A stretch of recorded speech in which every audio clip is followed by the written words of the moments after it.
नमस्कार मित्रों, मैं हूं दिनेश सिंह और आप देख रहे हैं Dinesh Singh ji geography YouTube channel.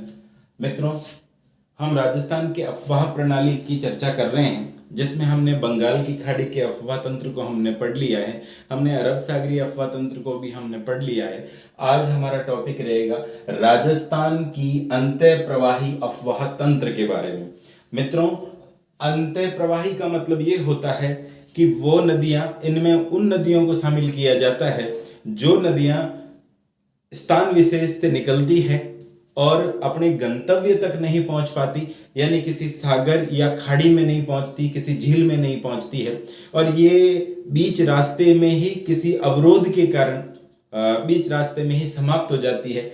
यानी वो नदियां जो उद्गम से अपने किसी सागर में नहीं मिलकर के बीच रास्ते में ही विलीन हो जाती है, ऐसी नदियों को अंतः प्रवाही नदियां कहते हैं। इस सिलसिले में हम सबसे पहली नदी का जिक्र करते हैं मित्रों, और पहली नदी है गग्गर नदी। पहली नदी का नाम है गग्गर। गग्गर नदी के बारे में बात करें तो गग्गर नदी हिमाचल प्रदेश में स्थित शिवालिक की पहाड़ियों में कालिका माता के मंदिर के पास से यह नदी निकलती है।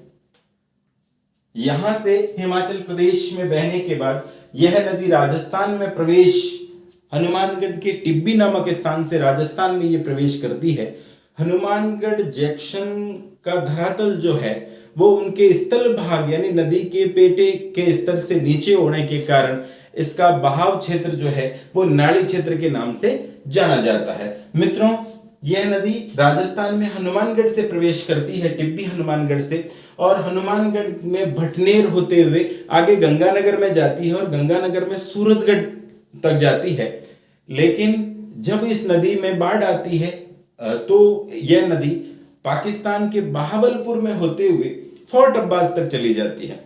मित्रों, देख लेते हैं इसका उद्गम, देख लेते हैं। उद्गम है इसका, उद्गम शिवालिक की पहाड़ियों का नाम है शिवालिक। शिवालिक की पहाड़ियां, शिवालिक की पहाड़ियों में कालका माता का मंदिर है। कालका माता का मंदिर के पास से ये नदी निकलती है।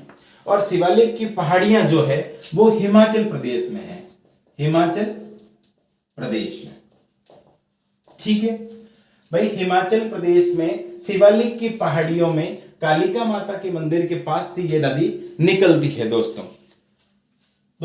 ये नदी शिवालिक की पहाड़ियों से निकल करके हिमाचल होते हुए यह नदी राजस्थान में प्रवेश, दूसरी चीज इसकी महत्वपूर्ण है कि यह राजस्थान में प्रवेश हनुमानगढ़ के टिब्बी नामक स्थान पर, हनुमानगढ़ का टिब्बी नामक स्थान से राजस्थान में ये प्रवेश करती है। अब इसका बहाव क्षेत्र देखते हैं कि ये हनुमानगढ़ में बहती है, हनुमानगढ़ में भटनेर के आसपास, भटनेर से ये सूरतगढ़ में चली जाती है, सूरतगढ़, और ये गंगानगर में बहाव क्षेत्र है, गंगानगर में इसका बहाव क्षेत्र है, गंगानगर में इसका बहाव क्षेत्र है। दोस्तों, वैसे तो ये नदी शिवालिक की पहाड़ियों से निकल करके हनुमानगढ़ और गंगानगर तक बहती है और यहीं पर टिब्बों में विलीन हो जाती है। लेकिन जब कभी इस नदी में बाढ़ आ जाती है या इस नदी में पानी की मात्रा ज्यादा हो जाती है तो यह नदी गंगानगर से आगे बहावलपुर होते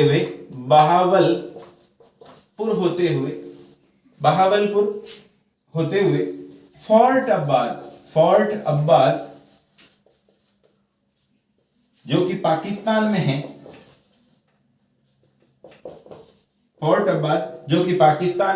तो फोर्ट अब्बास तक चली जाती है। दोस्तों, तो इसका देखते हैं उद्गम कि यह हिमाचल प्रदेश की शिवालिक की पहाड़ियों से निकलने वाली नदी है, जहां कालिका माता के मंदिर के पास से यह नदी निकलती है। राजस्थान में इसका प्रवेश देखा जाए तो हनुमानगढ़ के टिब्बी से यह राजस्थान में प्रवेश करती है और हनुमानगढ़ में भटनेर और सूरतगढ़ गंगानगर में बहती है। और जब कभी इस नदी में बाढ़ आ जाती है तो यह नदी पाकिस्तान के बहावलपुर होते हुए फोर्ट अब्बास तक चली जाती है दोस्तों। अब देखते हैं इस नदी को दोस्तों, इस नदी को नट नदी, इस नदी को नट नदी, सरस्वती नदी,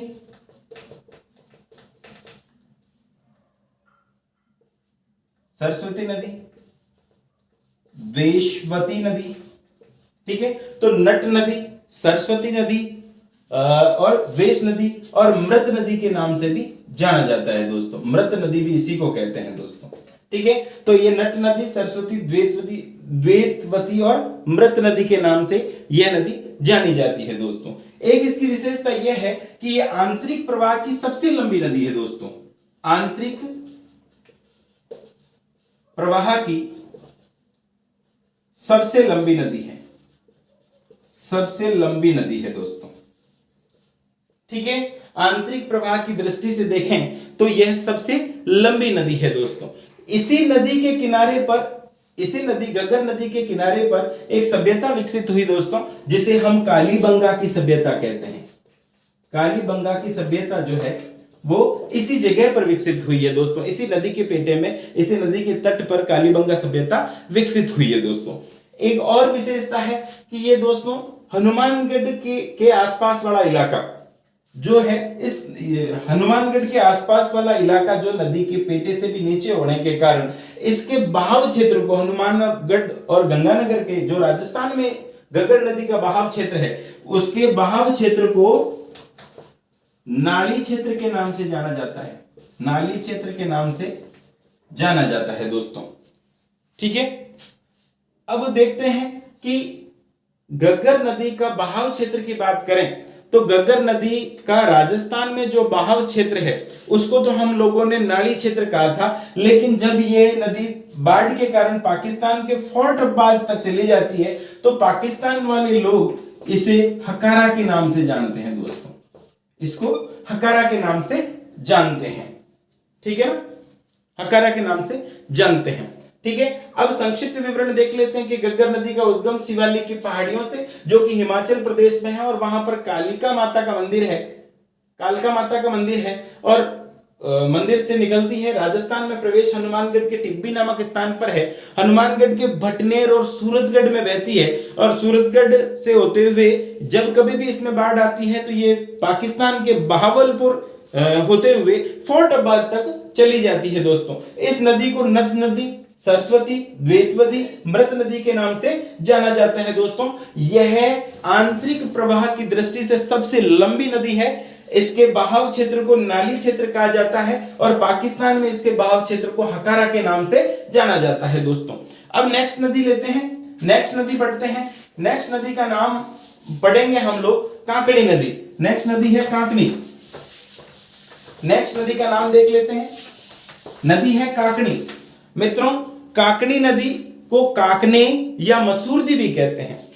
मित्रों, यह नदी आंतरिक प्रवाह की सबसे छोटी नदी है और इसकी लंबाई लगभग 17 किलोमीटर है। मित्रों, यह जैसलमेर के कटरा गांव से निकलती है और बुज झील में होते हुए यह मीठी की खाड़ी में जाकर के विलुप्त होने वाली नदी है। तो दूसरी नदी का नाम लिखते हैं दोस्तों, नंबर 2, दूसरी नदी का नाम है काकड़ी नदी।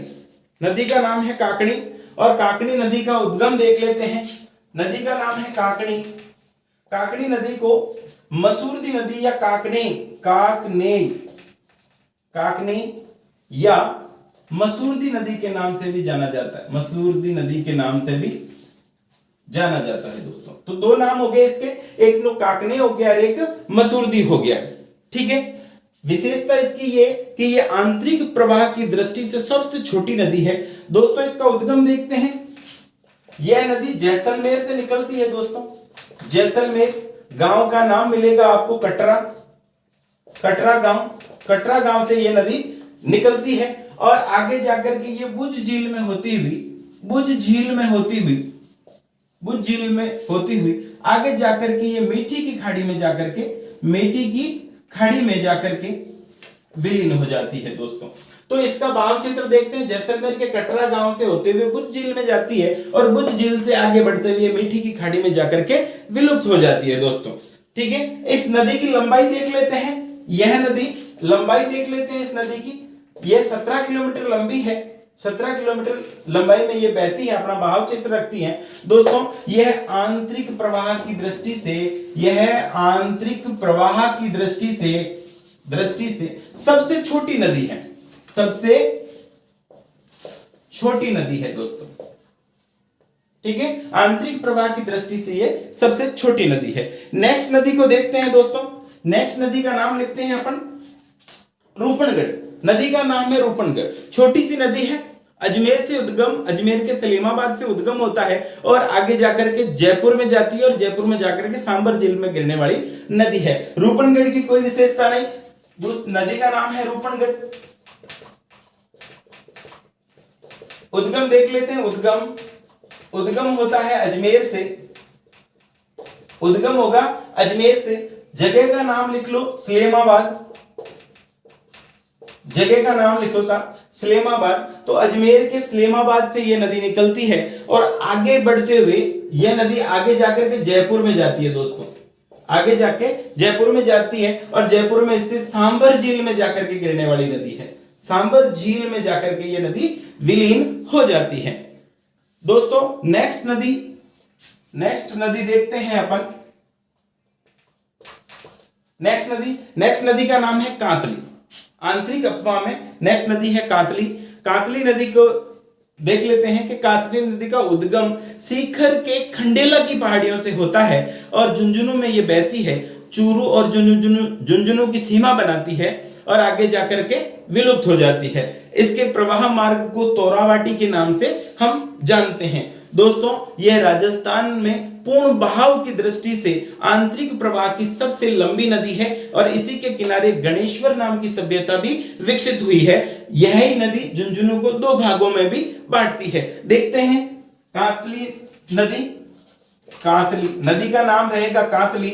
कातली नदी का हम उद्गम देखेंगे। क्या देखेंगे साहब? उद्गम देखेंगे। कातली नदी का उद्गम होता है सीकर के खंडेला की पहाड़ियों से। कहां से? सीकर की खंडेला की पहाड़ियों से इस नदी का उद्गम हो रहा है दोस्तों। सीकर के खंडेला की पहाड़ियों से यह नदी निकलती है दोस्तों। सीकर के खंडेला की पहाड़ियों से निकलती है। यहां से निकलने के बाद में ये झुंझुनू में जाती है। यहां से निकलने के बाद झुंझुनू में जाती है और आगे जाकर चूरू की सीमा पर जाकर के ये विलुप्त होने वाली नदी है। यानी खंडेला की पहाड़ियों से निकली सीकर से और आगे बढ़ी तो ये आगे झुंझुनू में गई।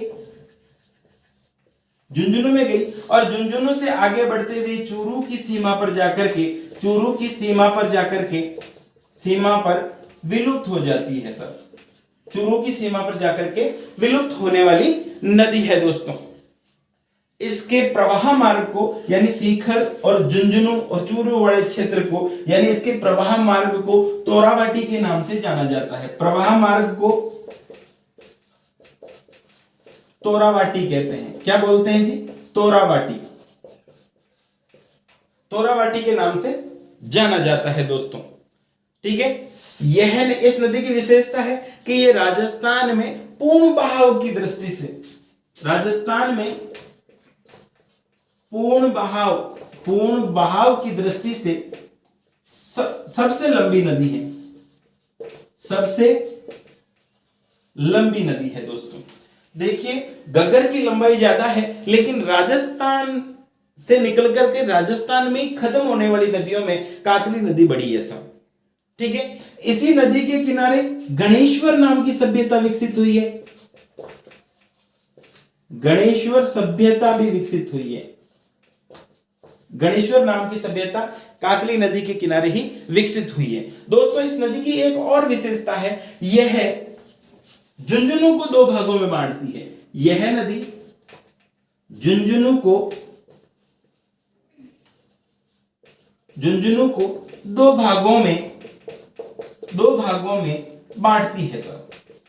ठीक है, तो कातली नदी को देखते हैं। इसका उद्गम सीकर के खंडेला की पहाड़ियों से होता है और यहां से यह नदी झुंझुनू में होते हुए चूरू की सीमा पर जाते जाते यह नदी विलुप्त हो जाती है दोस्तों। इसके प्रवाह मार्ग को तोरावाटी कहते हैं। राजस्थान में पूर्ण बहाव की दृष्टि से यह सबसे लंबी नदी है और इसी नदी के किनारे गणेश्वर नाम की सभ्यता भी विकसित हुई है और यह नदी झुंझुनू को दो भागों में बांटती है दोस्तों। लास्ट और नेक्स्ट नदी देखते हैं, रूपारेल। नदी का नाम है रूपारेल, नदी का नाम है रूपारेल नदी, नदी का नाम रहेगा रूपारेल नदी। दोस्तों रूपारेल नदी उदयनाथ की पहाड़ियां अलवर से निकलती है, आगे जाकर के ये भरतपुर में सीखरी के आसपास जाकर के विलुप्त होने वाली नदी है। इसी नदी को लवसारी नदी भी कहते हैं और इस नदी का स्थानीय नाम वराहा नदी है। दोस्तों देख लेते हैं, ये उदयनाथ की पहाड़ियां अलवर जिले में, यह है अलवर जिले में स्थित उदयनाथ की पहाड़ियां, उदयनाथ की पहाड़ियां, उदयनाथ की पहाड़ियों से यह नदी निकलती है, पहाड़ियों से यह नदी निकलती है और आगे भरतपुर में जाती है, भरतपुर में जाती है और भरतपुर में सीकरी के आसपास, सीकरी के आसपास यह नदी विलुप्त हो जाती है। दोस्तों विलुप्त हो जाती है। दोस्तों इसी नदी को लवसारी नदी भी कहते हैं, इसी नदी का नाम है लवसारी, ठीक है, इसी नदी को लवसारी नदी भी कहते हैं। लेकिन स्थानीय जो लोग हैं, जो स्थानीय लोग हैं इसी नदी को वराहा नदी के नाम से जानते हैं। स्थानीय लोग जो है, स्थानीय लोग इसे